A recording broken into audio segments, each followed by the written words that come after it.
friends, welcome to my channel. So in the today's lecture, we are going to discuss one example of binary semaphore so that you can understand binary semaphore concept better. Okay, so before watching this video, watch my last video of binary semaphore. I will mention the link in the description box. Okay, so this is my example. Okay, we are given two processes, process P and process Q. Okay, so what we want to do, we want to know whether this example, whether executing these two processes parallelly results in mutual exclusion or not. Okay, if you run both these processes in any manner, okay, are you fulfilling the property of mutual exclusion? Okay, and do you find any problem of deadlock while executing both these processes parallelly? Okay, we have to answer these two questions. Okay, and both these processes can run in any manner. At any point of time, you can print from process P to Q. Okay, there is no fixed rule that after executing two instructions of this process P, you will be switching to process Q. Okay, at any point of time, after any instruction, you can switch from process P to process Q. So we have to check from each and every angle that you execute both these processes in any order, in any manner. Okay, whether you hold the property of mutual exclusion or not. Okay, and is there any deadlock problem or not? Okay, so in the binary semaphore video, we discussed wait and signal operation. So your P means wait. Okay, P means wait operation and V means signal operation. Okay, V means signal operation. Okay, and we have two semaphores. Okay, you can take help of any number of semaphores. I am taking two semaphore, two shared variable in this case. Okay, each and every process want to enter into the critical section firstly has to cross gateway. Okay, in my gateway I am using two semaphores.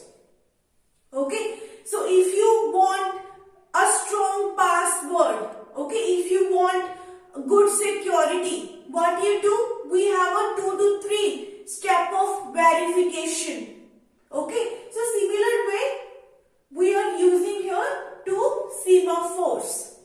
Okay, so first question is, I want to know whether executing both these processes in any manner result in mutual exclusion or not. So let's try to check. Okay, firstly, what is the meaning of this while? While means your code is in a looping. Okay, again and again these instructions are going to be executed.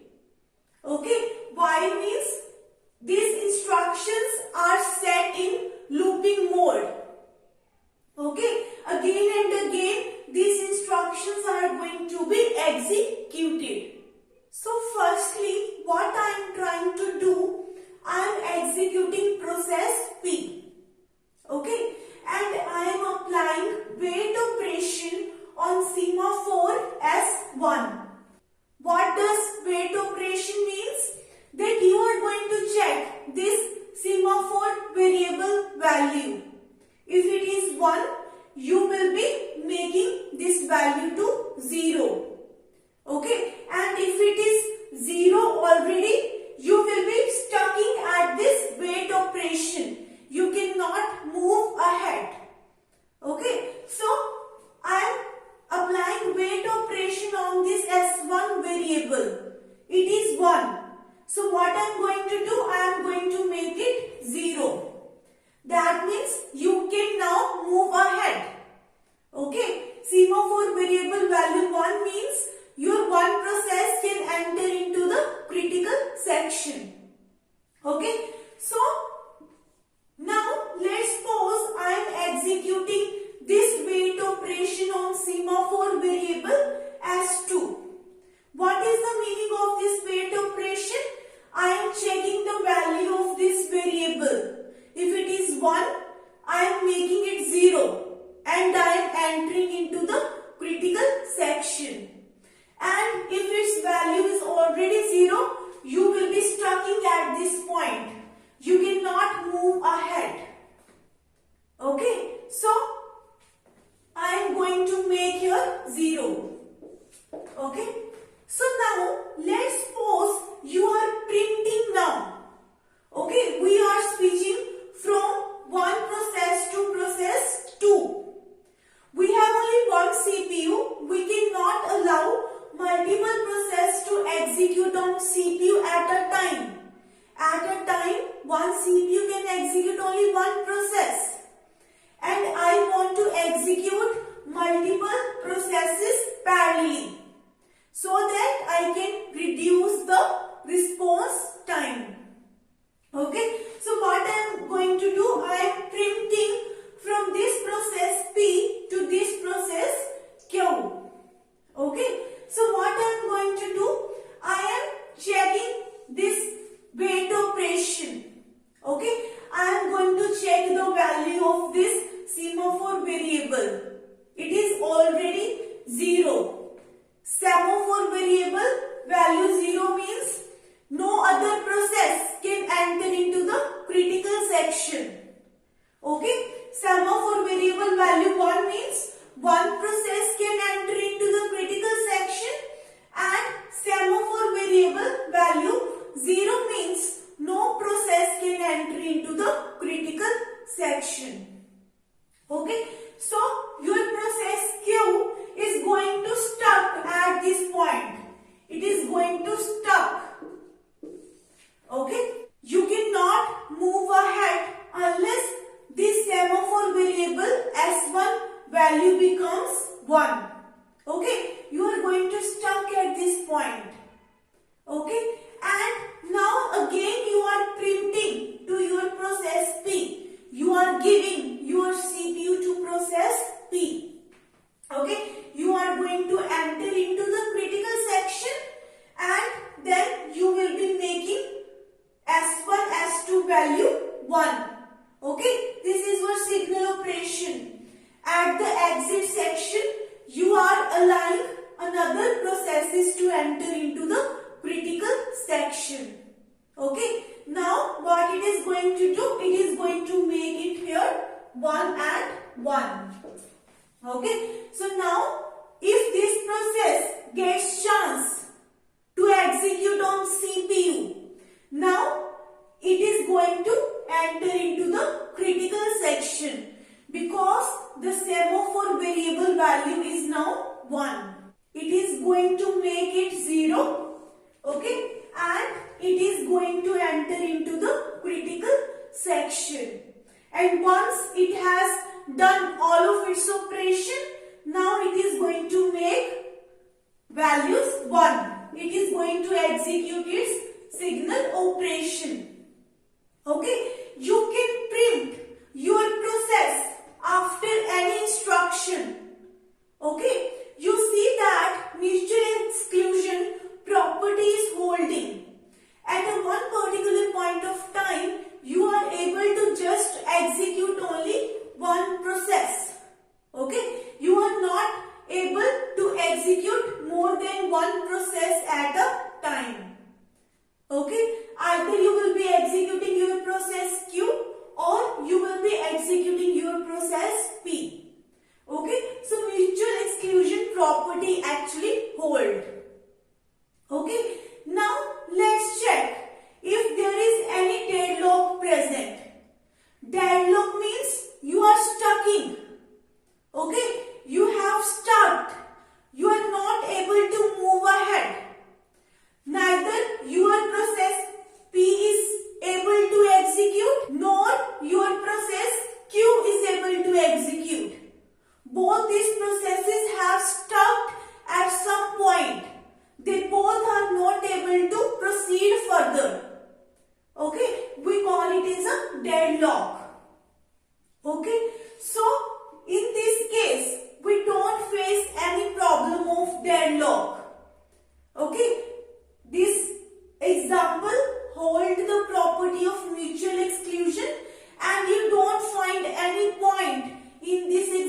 deadlock. Okay, now let me change this example little bit so that you can understand deadlock problem better. Okay, I am changing the order of this semaphore variable like this. Okay, I am changing the order of this semaphore variable like this. Now let's see if we are facing any deadlock problem. We have both semaphore variable values 1. Okay, both of the semaphore variable have value 1. So let's check if we face any deadlock problem by changing the example like this. Okay, so initially I am executing process P. Okay, so what I am doing? I am executing wait operation on S1. Wait operation means you check the value of S1 variable. If it is 1, you make it 0 and you move ahead. You can enter into the critical section. And if the value of S1 variable is already 0, you will be stuck at this operation. You cannot move ahead. Okay, so I am going to perform wait operation on this S1 variable. I am making it 0. Okay, so now let's assume I am printing. I am printing from process P to process Q after this operation, after the first wait operation. Okay, so what I am going to do? I am assigning my CPU to process Q. Okay, so what I am going to do? I am going to perform wait operation on S2 semaphore variable. Okay, so its value is what? Its value is 1. So what I do? I am going to make it 0. And I can move ahead. Okay, I can move further. Now let's suppose we are printing from process Q to process P. Okay, I have to execute now this instruction. Okay, I ended it after executed first wait operation. Now I have to execute the next instruction where I left. Okay, so I am going to perform this wait operation on S2 variable. Okay, so if you check the value of S2 variable, it is already 0. Okay, so what does it mean? That means you are going to stuck here. You cannot move ahead. Okay, so what happened? Now I am printing. I am switching my CPU from process P to process Q. Okay, I left at this point. Now I will be executing the next instruction. Okay, this wait operation on S1 variable. If you check, the value of S1 variable is already 0. It is not 1. So you are going to stuck at this point.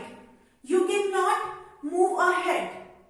Okay, so now if you print to this process P, you are stuck in here. If you print to process Q, you are stuck in here. Okay, why it is so? Why you are not able to proceed further? Why both of your processes have stuck? Because your process P is requesting for the semaphore variable that this process Q has hold.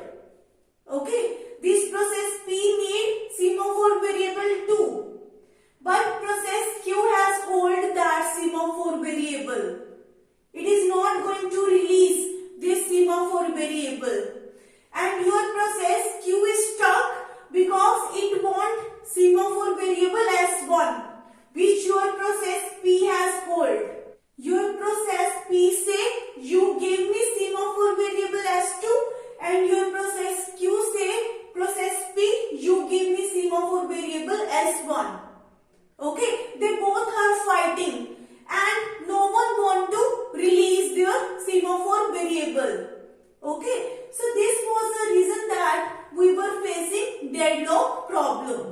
So I hope that you are clear with this example.